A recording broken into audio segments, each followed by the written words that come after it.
தந்தி டிவியை உங்கள் cable TV ஆபரேட்டரிடம் இலவசமாக கேட்டு பெறுங்கள்.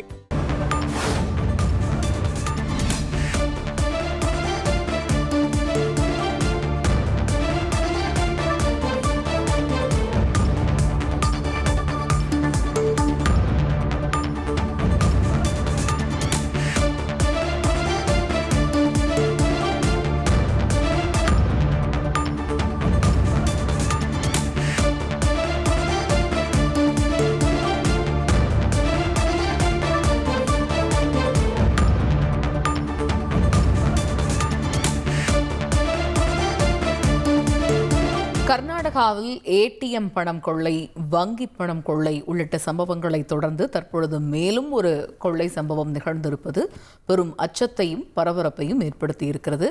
தொழிலதிபரனுடைய காரை வழிமறித்து பணம் கொள்ளையடிக்கப்பட்டிருக்கிறது. இது பற்றிய முழு விவரங்களை அறிவோம். எமது செய்தியாளர் பாரதி ராஜா இணைகிறார். பாரதி, வணக்கம். இந்த சம்பவத்தின் முழு பின்னணி என்ன, விவரிங்க.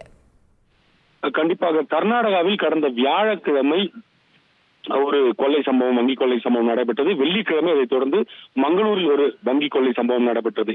இந்த நிலையில இன்று ஒரு சம்பவம் மைசூரில் நடந்திருக்கு. இந்த முறை வங்கி அல்ல, ஒரு தொழிலதிபரின் காரை வழிமறித்து அவரிடமிருந்து பணத்தை கொள்ளையடித்தது மட்டுமல்லாமல் அவரது காரையும் கொள்ளையர்கள் எடுத்துச் சென்றிருக்கார்கள். இந்த சம்பவம் நடந்திருப்பது மைசூர் நகரின் HD கோட்டை தாலுகாவில் உள்ள ஹாரோ அள்ளி என்ற கிராமத்தில் தான் இந்த சம்பவமானது நடந்திருக்கிறது. இந்த பகுதி என்பது மைசூரையும் அதே போல வயநாட்டையும், கேரள மாநிலத்தின் வயநாட்டையும் இணைக்கும் தேசிய நெடுஞ்சாலை.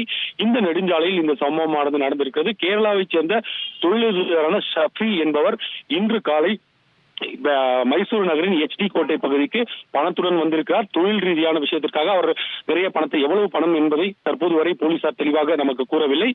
அவர் பணத்துடன் வந்தபோது டெல்லி பதிவெண் கொண்ட காரில் வந்த மர்ம நபர்கள் அவரது காரை வழிமறித்திருக்கிறார்கள். வழிமறித்தது மட்டுமல்லாமல் அவரை காரில் இருந்து இழுத்து வெளியே தள்ளிவிட்டு பணத்துடன் அந்த காரை எடுத்துக்கொண்டு அந்த கும்பல் தப்பித்திருக்கிறது. தற்போது டெல்லி பதிவெண் கொண்ட காரின் எண்ணை வைத்து காரில் வந்தவர்கள் யார், ஏனென்றால் இந்த சம்பவம் கூட மற்றொரு வாகனத்தில் வந்த ஒருவரால் செல்போனில் பதிவு செய்யப்பட்டிருக்கிறது. ஆனால் அந்த காட்சிகள் வெறும் 3 வினாடிகள் மட்டுமே இருக்கிறது. எனவே அந்த பதிவெண் கொண்ட காரை வைத்து அந்த நபர்கள் யார் என்பதை அறிய போலீசார் முயற்சி செய்து வருகிறார்கள். ஏற்கனவே இந்த 2 சம்பவங்களுமே கடந்த வியாழன் மற்றும் வெள்ளிக்கிழமைகளில் நடந்த சம்பவங்கள் எல்லையோர மாவட்டங்களில், குறிப்பாக சொல்ல வேண்டும் என்றால் முதலில் நடந்த அந்த பீதர் சம்பவமானது